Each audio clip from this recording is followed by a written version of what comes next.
सुखदेव जी कौन है? तरुवर छांव तीर यमुना के सुआ पढ़ावत डोले। किशोरी जी, जैसे आजकल बच्चों को एक आदत होती है, फोन में, आईपैड में, आईपॉड में गाने सुनते रहते हैं, ऐसी हमारी किशोरी जी भी सुनती रहती हैं, लेकिन तब फोन आईफोन तो होते नहीं है, तो क्या करें। और क्या सुनना प्रिय है? ठाकुर जी का नाम सुनना प्रिय है। कृष्ण, माधव, मुकुंद, मधुसूदन, केशव, मुरारी, हरि, ये सारे नाम जब किशोरी जी सुनती हैं ना, आनंदित हो जाती हैं, झूमने लगती हैं, नाचने लगती हैं। पर कौन सुनाए? तब किशोरी जी ने ललिता विशाखा से कहा कि 24 घंटे मेरे पास नाम चलता रहे, कृष्ण नाम, कृष्ण की अलग। अच्छा, किशोरी जी नाम नहीं सुनती, जैसे मधुसूदन, मधुसूदन नाम बोलते किशोरी जी मधुसूदन क्यों है ठाकुर जी, उसका चिंतन करती हैं। मुरारी क्यों है ठाकुर जी, उसका चिंतन करती हैं। गोपाल, तो जैसे गोपाल कहा तो गैया चराते हुए ठाकुर जी का चिंतन करने लगती हैं। गिरधारी, जैसे गिरधारी बोलते हैं तो गिरिराज्य धारण किए हुए ठाकुर जी का चिंतन करती हैं। किशोरी जी के नेत्रों से आंसू गिरते रहते हैं, ठाकुर जी का अनुभव अनुसरण करती रहती हैं। पर कोई ऐसा मिले जो 24 घंटा नाम सुनाता रहे, सोते उठते जागते खाते पीते हमेशा नाम चलता रहे। तब ललिता जी एक सुख पक्षी को लेकर के आई, एक तोता को, और कहा, हे श्यामाजू, जे तोता है और जाको एक स्वभाव है, कहा जे रट के सुनाई दे। तो एक दिना तो आप याकू रटाओ और अगले दिना पूरे दिना याते सुनो, ऐसा आप कर ले करो। किशोरी जी एक दिन तो पूरे नाम याद कराती हैं, तोता एक दिन में पूरा रट लेता है, अगले दिन किशोरी जी कुछ नहीं बोलती, वो तोता ही बोलता रहता है। कभी किशोरी जी कंधा पे आके बैठ जाता है, कभी किशोरी जी के सिर पे बैठ जाता है, कभी हाथ पे आके बैठ जाए, कभी कहीं विराज जाए, और उसके मुख से निकलने वाले नामों को सुनकर के किशोरी जी अति आनंदित होती हैं। तरुवर छांव तीर यमुना के सुआ पढ़ावत डोले। किशोरी जी तोता को पढ़ाती रहती हैं। एक दिन श्याम सुंदर आए, ठाकुर जी आए।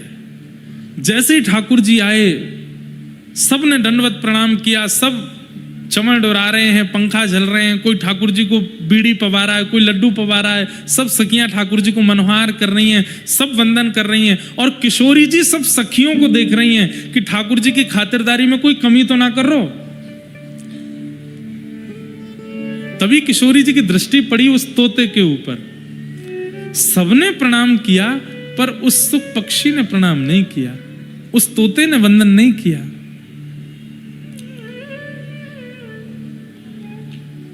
ठाकुर जी जब चले गए, तब किशोरी जी ने उस तोते को बोला, सुनो इधर आओ। फिर से शुरू हो गया, मधुसूदन, मुरारी, मनोहरी, ठाकुर जी के मधुर मधुर नाम सुनाने लगा। बोले नाम मत सुनाओ, ये बताओ, श्याम सुंदर आए थे, सबने प्रणाम किया, तुमने प्रणाम क्यों नहीं किया? सुख पक्षी बोले, वो कौन थे जो आए थे? मैं तो नहीं जानता। अरे वो वही मदन मोहन जिनका तुम नाम बोलते हो। बोले कौन मदन मोहन? मुझे केवल नाम पता है, पर उसका अर्थ नहीं पता, और नाम ही को मैं जानता नहीं। किशोरी जी बोली, ओ याने रट लियो है, बस जाने ना है। तब किशोरी जी बोली, हे सुख पक्षी, अब मैं तोको तभी स्वीकार करूंगी जब तू जितने नाम गावे, वह नाम गावे वाले नामी को पहचान करके आवेगो, वह के बारे में जान के आवेगो, परिपूर्ण रूप से उनकी पूरी जानकारी। कभी ठाकुर जी की किसी भी गुण, किसी भी स्वभाव, किसी भी कर्म, किसी भी व्यवहार से तुम वंचित ना रहो, सब तुमको पता हो, क्योंकि जो कृष्ण को जाने वो मुझ को प्रिय है। और जब तक तू कृष्ण को जान के नहीं आवेगो, तब तक मैं तुमको स्वीकार नहीं करूंगी। अब जाओ। तब किशोरी जी उत्सुक व्याकुल हो गया, ललिता विशाखा जी के पास गया। किशोरी जी मुंह को दूर कर रही हैं, कोई कृपा करो ना। बोले कृपा का, जा करके ठाकुर जी को अनुसंधान करके आ, श्रवण करके आ, सत्संग करके आ, कौन है ठाकुर जी समझ के आ।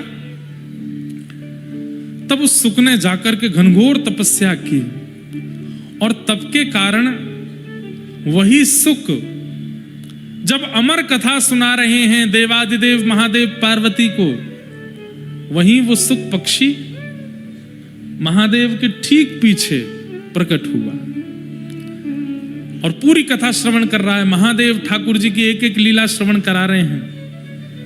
ठाकुर जी की बाल लीला सुनाई, गोवर्धन लीला सुनाई। जैसे ही रास लीला सुनाने लगे, रास लीला में रास का प्रसंग आते ही पार्वती जी इतनी उन्मत्त हो गई कथा में कि पार्वती जी को एक नियम दिया था, क्या कि हर 20 मिनट, हर 20 सेकंड में ओम ओम ओम शब्द का उच्चारण करती रहना। क्यों? क्योंकि मैं नेत्र बंद करके कथा सुनाऊंगा, तुम सुन रही हो, इसका मुझे प्रमाण प्राप्त होता रहे। लेकिन रास बिहार की लीला आते ही ऐसी उन्मत्त हो गई पार्वती जी, नृत्य करने लगी। उनको लगने लगा मैं कथा नहीं सुन रही हूं, मैं भी रास बिहार की एक गोपी हूं, मैं भी श्याम सुंदर के साथ में रास कर रही हूं। जैसे ही पार्वती जी रास में प्रविष्ट हो गई, अपने मानसी में ओम शब्द का उच्चारण विस्मृत हो गया। थोड़ी देर जब ओम का उच्चारण नहीं हुआ तो पीछे बैठे तोता ने मन में विचार किया, कथा विक्षिप्त हो जाएगी, कथा यहीं रुक जाएगी अगर ओम शब्द का उच्चारण नहीं हुआ। तो पार्वती जी के स्वर में उस सुख पक्षी ने ओम उच्चारण करना प्रारंभ किया। 7 दिन की कथा पूरी होते ही जैसे ही महादेव ने जय जयकार कराई, पार्वती जी के नेत्र खुले, नेत्र सजल हैं। महादेव बोले, देवी कथा संपन्न हुई। अरे अभी रास हुआ है, रास के बाद में क्या क्या लीलाएं हुई? अभी तो मथुरा लीला, द्वारिका लीला, रुक्मिणी विवाह, कई प्रसंग अभी अधूरे रह गए। महादेव इतनी जल्दी कथा विश्राम मत कीजिए। महादेव बोले, अरे हमने सब सुना दिया, मथुरा लीला भी हो गई, द्वारिका लीला भी हो गई, रुक्मिणी विवाह भी हो गया, सब पूर्ण हो गया, अभी अभी पूरी कथा विश्राम हुई है। पार्वती जी बोली, पर मैं तो रास का ही चिंतन कर रही थी और रास में श्याम सुंदर मेरे साथ नृत्य कर रहे हैं, उसका अनुभव कर रही थी। महादेव बोले, रास में अगर तुम अनुभव कर रही थी, मानसी में रास चल रहा था, तो उस समय मुख से ओम शब्द का उच्चारण तुम्हारे तो नहीं हो रहा था, कौन कर रहा था? जैसे ही देखा तो सुख पक्षी वहां बैठा है। महादेव को क्रोध आ गया और क्रोध के कारण बोले कि तुम्हें व्यासपीठ के पीछे बैठ करके ज्ञान का अर्जन किया है, जो कि शास्त्र निषिद्ध है, इसलिए मैं तुम्हारा वध करूंगा। त्रिशूल लेकर के भागे। सुख पक्षी उड़ता हुआ हिमालय की कंदराओं में पीछे पीछे महादेव जा रहे हैं। तभी वह सुख पक्षी हिमालयों में उड़ता हुआ पहुंच गया कहां? बद्रिकाश्रम, जहां पर श्री वेदव्यास जी महाराज सरस्वती नदी के तट पर विराजमान हैं। वहीं उनकी पत्नी बिट्टिका मुख खोल करके जलपान कर रही थी। छोटे से सुख पक्षी ने तुरंत उनके मुख में से गर्भ में प्रवेश कर लिया और गर्भ में जाकर के विराजमान हुए। 12 वर्ष तक, 9 महीने नहीं, 12 वर्ष तक अपनी मैया के गर्भ में रहे। कौन? श्री शुकाचार्य जी। 7 दिन जो जो कथा में श्रवण किया वेद महादेव से, उसका केवल चिंतन करने लगे। 12 वर्ष बाद श्लोक स्फुटित होने लगे। जब वही शुकाचार्य जी अपने मुख से स्वर में श्लोक गाने लगे तो विटिका जी वेदव्यास जी के पास गई और बोली, मुझे ऐसा लगता है कि कभी कभी मेरे भीतर से कोई श्लोक उच्चारण कर रहा है। वेदव्यास जी महाराज ने दिव्य दृष्टि डाल करके देखा, अरे देवी, तुम्हारे गर्भ में साक्षात ठाकुर जी की यश कीर्ति को विश्व में फैलाने वाले श्री शुकाचार्य जी हैं। प्रार्थना की, हे गर्भ में विराजमान श्री सुखदेव जी, आप प्रकट होइए और मानव उद्धार कीजिए। सुखदेव जी बोले, मैं जन्म नहीं लूंगा। क्यों? संसार की माया बहुत विचित्र है, मुझे पकड़ लेगी, मैं संसार में नहीं आऊंगा। यदि ठाकुर जी आकर के मुझे आश्वासन दे देंगे कि संसार की माया मुझे नहीं सताएगी, तो ही मेरा अवतरण होगा। ठाकुर जी गर्भ में प्रकट हो गए और प्रकट होकर के कहा, हे सुखदेव जी, भूल गए, आपको किशोरी जी ने भेजा है मेरे बारे में संपूर्ण जानकारी अर्जन करना और अर्जन करके सब में वितरित करने के लिए आप धराधाम पर आए हो। अपने कार्य की सिद्धि के लिए अब आप जन्म लो। तो वही श्री शुकाचार्य जी महाराज बिटिका मैया के गर्भ से प्रकट हुए। बोलो सुखदेव जी महाराज की जय। लेकिन जन्म लेते ही माता पिता को छोड़ करके चले गए। अब वेदव्यास जी महाराज ने जब भागवत संहिता का निर्माण किया, तब मन में विचार किया कि इस भागवत संहिता को ग्रहण करने की योग्यता इस पृथ्वी पर केवल सुखदेव जी में है, मेरे पुत्र में है। लेकिन वो तो निर्गुण निराकार ब्रह्म का ज्ञान कर रहे हैं, क्योंकि शंकर जी से कथा सुनी है ना, शंकर जी की कथा में भाव प्रधान है, सगुण साकार प्रधान है, लेकिन योगी से कथा सुनेंगे तो निर्गुण निराकार ही सिद्ध होगा। अब सगुण साकार की ओर इनको लाने के लिए तो इनको सगुण का दर्शन कराना पड़ेगा। निर्गुण निराकार का मतलब क्या है बंधुओं? जिसमें कोई गुण नहीं, जिसका कोई आकार नहीं, जिसकी कोई आकृति नहीं, केवल खाली, उसको निर्गुण निराकार ब्रह्म कहते हैं। जैसे आकाश, इसका कोई आकृति नहीं है, इसका कोई ओर छोड़ नहीं है, इसकी कोई नपाई नहीं है, इसकी कोई ऊंचाई नहीं है, ये निर्गुण निराकार है। लेकिन सगुण साकार क्या है? वंशी हाथ में लिए खड़े हैं, गिरिराज जी नख पे धारण किए खड़े हैं, शेष शैया पर पौड़े हुए हैं, शंख चक्र गदा पद्म धारण किए, ये सगुण साकार है। अब निर्गुण को सगुण साकार में लाने के लिए तो सगुण का दर्शन कराना पड़ेगा। तब वेदव्यास जी महाराज ने श्रीमद् भागवत जी के एक श्लोक का उच्चारण अपने समस्त शिष्यों से हिमालय की कंदराओं में करवाया। कौन सा श्लोक? वेणुगीत का श्लोक। वरहापीणं नटवर वपु कर्णयो कर्णकारं बिभ्रद्वासः कनककपिशं वैजयन्तीं च मालां रन्ध्रान् वेणोऽधरसुधया पूरयन् गोपवृन्दैः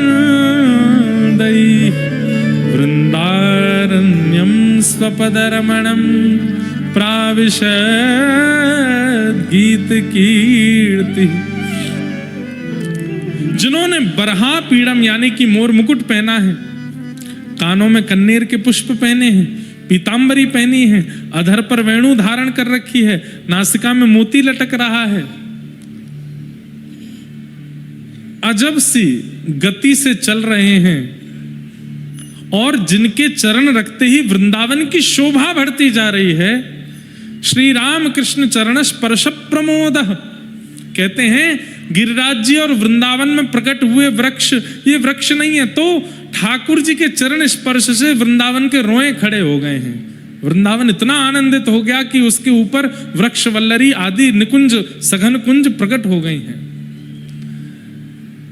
जब इस श्लोक का गायन शुकाचार्य जी ने सुना तो निर्गुण निराकार ब्रह्म के बीच में नन्हे से गोपाल जी मोर मुकुट पहन करके वंशी वादन करते हुए, नृत्य करते हुए, आनंद करते हुए वहां प्रकट हो गए। अब तो सुखदेव जी महाराज व्याकुल हो गए, दौड़ करके उन बच्चों के पास में गए और कहा, तुम जिस श्लोक में जिस बालक का वर्णन कर रहे हो, ये बालक कहाँ है? ये मोर मुकुट पहनने वाला, ऐसी चाल चलने वाला, पीतांबरी पहनने वाला, ये बालक कौन है? किसका बेटा है? और ये कहाँ मिलेगा? जब से मैंने इसका चिंतन किया है, मेरा चित्त मानो जैसे इसने हरण कर लिया, मैं इससे मिलना चाहता हूं। छोटे छोटे बालक बोले, हमें तो एक श्लोक आता है, पर हमारे गुरुजी ने अभी नई संहिता लिखी है जिसमें 18,000 ऐसे ही श्लोक हैं। आप हमारे गुरुजी के पास चलो, शायद वो आपको बता दें। शुकाचार्य जी बालकों के साथ आए, जैसे ही देखा तो गुरुजी कोई और नहीं, उनके ही पिता हैं, वेदव्यास हैं। चरणों में गिर गए, पिताजी एक श्लोक ने ऐसी छवि मेरे चित्त में प्रकट कर दी है, मैं जानना चाहता हूं ये कौन है, इनका रूप क्या है, इनका गुण क्या है, इनका लक्षण क्या है, ये मुझे कैसे मिलेंगे, इनकी प्राप्ति मुझे कैसे होगी, कृपा कर मुझे बताओ। वेदव्यास जी बोले, बैठो। और तब वेदव्यास जी ने भागवत संहिता का ज्ञान श्री शुकाचार्य जी को प्रदान किया, और उन्हीं सुखदेव जी ने फिर यही भागवत की कथा गंगा तट पर बैठे हुए परीक्षित को श्रवण कराई, परीक्षित को श्रवण कराई। इस प्रकार श्रीमद् भागवत जी श्री शुकाचार्य जी को प्राप्त हुई, और सुखदेव जी ने जब परीक्षित को सुनाई है, उस समय वही वेदव्यास जी भी यहां पर श्रोता बन के बैठे हैं।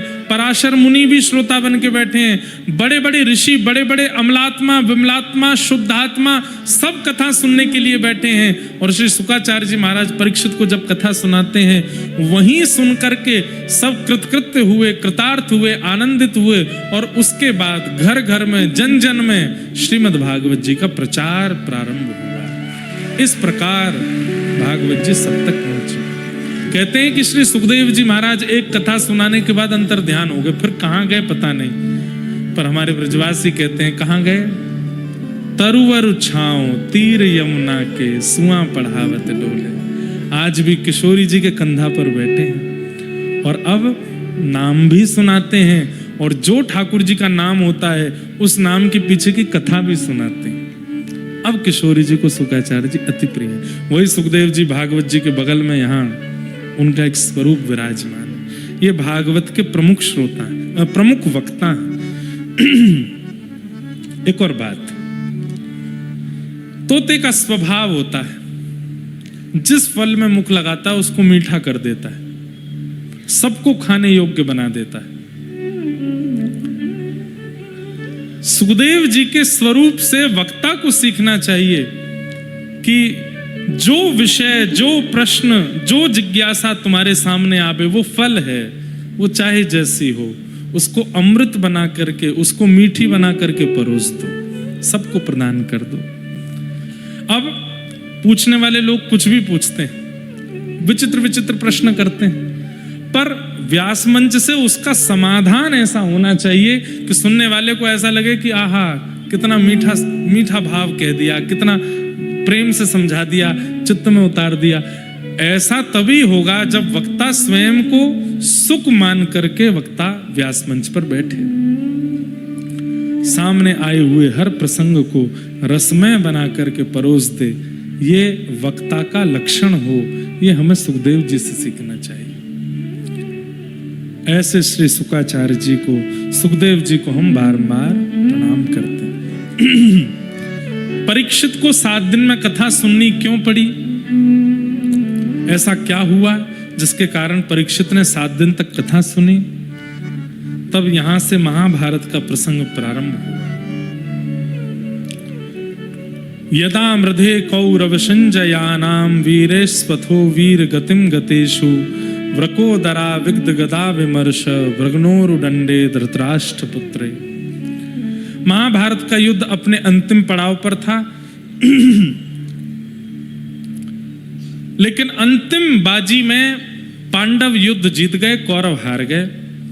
पर कौरवों के मुखिया दुर्योधन ने गुरुपुत्र अश्वत्थामा को कह दिया, अगर हम सिंहासन पर नहीं बैठ पाए तो ये पांडव भी नहीं बैठने चाहिए। रणभूमि में तो हम इनका कुछ नहीं बिगाड़ पाए, सोते हुए 5 पांडवों को मार दो। बंधुओं एक बात बताएं, व्यक्ति के चित्त में भक्ति नहीं है इसीलिए दया प्रकट नहीं होती। भक्ति दया का स्रोत है। अगर किसी के चित्त में दया है तो इसका मतलब भक्ति विराजमान है। और कोई बहुत भक्ति करता है लेकिन दया के नाम पर बिल्कुल शून्य है, इसका मतलब केवल आडंबर कर रहा है, कोरा। भक्ति नहीं है उसके चित्त में, क्योंकि भक्ति होगी तो दया प्रकट करेगी। उदयपुर के एक राजा थे। उन राजा के एक सेनापति, नाम मुझे स्मृति में नहीं, वक्तमाल में कथा आती है उनकी।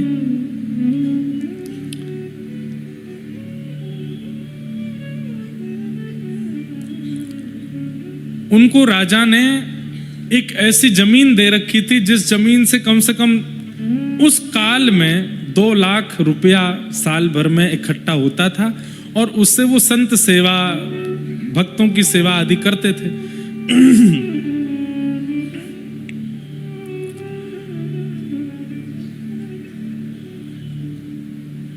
लेकिन उनके चित्त में शिकार की इच्छा अभी भी प्रकट होती थी, और राजा जब जब शिकार खेलने के लिए जाता था तो वो उदयपुर का व्यक्ति राजा के साथ जरूर जाता था,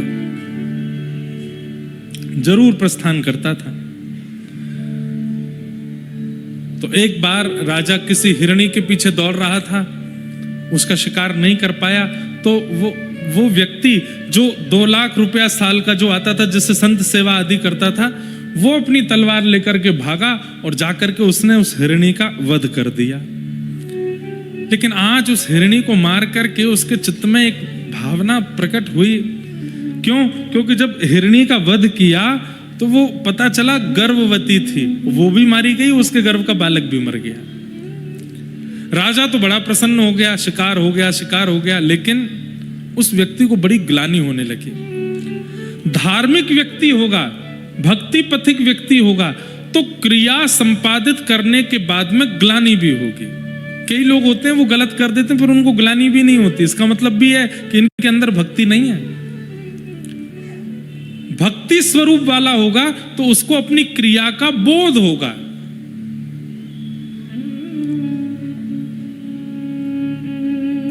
एक प्रकार से मैं कह दूं, अपने पूर्व के किए हुए कर्मों की ग्लानि होना, इस बात का प्रमाण है कि ठाकुर जी ने अवसर दिया है कि अब चाहो तो आप बदल सकते हो, अब चाहो तो आप सुधर सकते हो, क्योंकि ग्लानि हो रही है चित्त में। पर ग्लानि के बाद में रोते रहना, बिल्कुल निर्बल हो जाना, ये मैंने क्या कर दिया, बस उसी चिंतन में ही पूरा समय व्यतीत करना, वो प्रिय नहीं है ठाकुर जी को। ठाकुर जी कहते आज ग्लानि हुई, कल से ही उस पर काम करना शुरू करो। मैंने जो किया अब मैं दोबारा नहीं करूंगा, इसका प्रायश्चित जो होगा वो करूंगा। उससे ठाकुर जी प्रसन्न रहते हैं। पर ग्लानि से महीनों तक, आजकल क्या होता है, ये डिप्रेशन पहले नहीं होता था, अब होने लगा। क्यों? ग्लानि के कारण उसका कुछ सब्स्टिट्यूट मिलता नहीं और उसी से चिंता में चले जाते हैं और फिर परेशान होते हैं। तो ग्लानि हर किसी को नहीं होती, जिसको होती है इसका मतलब उसके चित्त में भक्ति का बीज है। उसी समय सत्संग करना प्रारंभ कर दो जैसे ही ग्लानि हो, और सत्संग में बस यही ढूंढते रहो, मुझसे जो अपराध हुए उसका प्रायश्चित मैं कैसे करूं। तो आज इतनी बार शिकार किया लेकिन आज उनको ग्लानि हो गई, और उनके मन में पहली बार आया, मैं इतनी संत भोजन कराता हूं, इतनी सेवा करता हूं, उदयपुर में पूरा नाम है मेरा कि संतों की सेवा और भक्तों की सेवा में सबसे ऊपर मेरा नाम आता है, और मैं जीव हिंसा करने में बिल्कुल भी लज्जा नहीं करता। लेकिन राजा तो उनको उपहार देने लगा, सबके सामने उनकी वाहवाही करने लगा और बोले आज से मैं नियम बनाता हूं, क्या हर शिकार में आप मेरे साथ जाओगे। अब राजा को मना भी नहीं कर सकते, क्यों? राजा ने मारेगा, देश से निकाल देगा, क्या करें। ग्लानि हो रही है कि अब ये पाप करना नहीं है, क्या करूं। उसी रात्रि में उन्होंने विचार किया कि राजा का भी मैं त्याग नहीं कर सकता और ग्लानि हो रही है इसलिए मैं शिकार भी नहीं कर सकता, तो अब करूं क्या। तो उन्होंने लकड़ी की तलवार रख ली, इससे तो कोई मरेगा ही नहीं, तलवार पास रही आएगी, शिकार जब हुआ करेगा इन्हीं लोगों को आगे रखा करूंगा, अपने घोड़े को पीछे रखा करूंगा, तो शिकार में मेरी सहभागिता भी नहीं होगी। और कभी मन का कुछ पता नहीं है, इतने शिकार किए, कभी अगर मन हो गया शिकार करने का वन में, बीच वन में जाके, तो तलवार निकालूंगा, तो लकड़ी की तलवार देख करके अपने आप याद आएगा कि नहीं ये तो मैंने नियम लिया है, करना नहीं है। अब इस प्रकार वो राजा के साथ शिकार में जाते लेकिन पीछे ही रहते, आगे नहीं जाते। और कभी कभी शिकार खेलने के लिए एकांत में कहीं पहुंच भी जाते, तलवार निकालते तो लकड़ी की तलवार देख करके अपने आप ही भीतर धर लेते, बोले इससे तो कुछ होगा नहीं, अच्छा है मैं बचूंगा। बंधुओं, इससे भी एक चीज सीखो। पिज्जा खाने का मन हो रहा है, कुछ ऊटपटांग खाने का मन हो रहा है, क्या करो,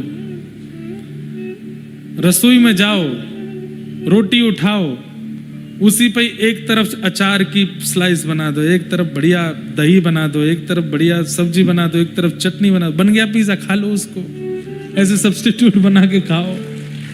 भैया देखो एक बात हमारी सुनो, ये मन को वश में करने के लिए आप बैठे रहो कि ये वश में हो जाए तो नहीं होगा, प्रयोग करने पड़ेंगे, प्रयास करने पड़ेंगे। पर ये थोड़े बहुत प्रयास ही ठीक हैं, ऐसा नहीं कि एकादशी पर व्रत वाला पिज्जा खा रहे हैं। क्या बात की एकादशी पर ठीक है, एक आध बार के लिए छूट है, व्रत वाली इडली बनती है, व्रत वाले डोसा भी बनते हैं, व्रत वाला चीला भी बनता है, तो छोड़ा क्या हमने? व्रत वाली रोटी भी बनती है। बल्कि बाकी के दिन खाने से तो 500-600 कैलोरीज बढ़ती हैं, आजकल व्रत में 1000 कैलोरीज बढ़ जाती, इतना तला भुना खाते हैं। काय बात का व्रत है वो? तो कहीं कहीं सब्स्टिट्यूट्स बना लीजिए कि आपकी कोई बुरी आदत है और आपको पता है कि मैं इसको छोड़ नहीं पाऊंगा, तो इसका एक सब्स्टिट्यूट रखो और वो ऐसा बनाओ कि उससे हानि भी ना हो और वो आदत भी धीरे धीरे छूट जाए। लकड़ी की तलवार, मन तो होता था इनके, चंग आती थी कि शिकार करूं, जैसी तलवार निकालते, तलवार देख के अरे इससे तो कुछ होगा ही नहीं, भीतर धरते, पर हाँ बढ़िया है, ऐसी बचूंगा मैं। धीरे धीरे धीरे इनकी इच्छा समाप्त होने लगी, धीरे धीरे धीरे इनका मन समाप्त होना। देखो मन क्या है पता है? मन इच्छा प्रकट करता है और जैसे ही आप उस इच्छा को पूरा कर देते हैं ना, तो मन हंसता है, बन गया मेरा गुलाम, अब मैं जो चाहता हूं वही करता है, चल अब अगली बार ये वाली इच्छा पूरी कर, फिर वो पूरी करा देते हो और खुश होता है। आप जितनी इच्छा मन की पूरी करते हैं, मन उतना बलवान होता चला जाता है। लेकिन जैसे ही मन ने इच्छा प्रकट की और आप पूरी नहीं करते, तो मन क्रेविंग्स कराता है, आंखों को, कानों को, जीभ को, हाथ को, सब फड़फड़ाएंगे, करवाओ करवाओ करवाओ। जिद्दी हो गया ना, छोटे बालक को जो चाहो देते रहो तो जिद्दी हो जाता है। कभी कहेगा बंदूक दिलाओ, मना कर दोगे नहीं दिलानी तो सिर पटकेगा, रोएगा, गिरेगा, चिल्लाएगा, चीखेगा।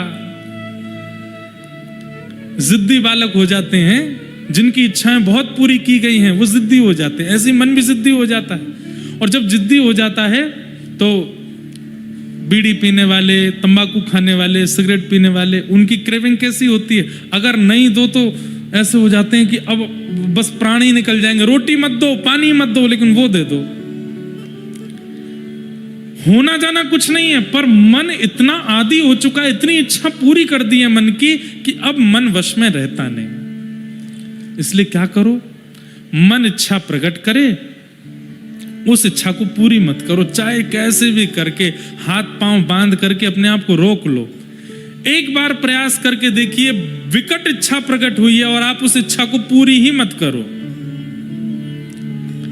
मन को क्या संकेत पहुंच जाएगा? अब ये व्यक्ति मेरे हाथ में नहीं है, अब ये मेरा दास नहीं है, मेरा गुलाम नहीं है। धीरे धीरे धीरे धीरे मन इच्छा प्रकट करनी ही बंद कर देगा, फिर वो इच्छा ही नहीं करेगा।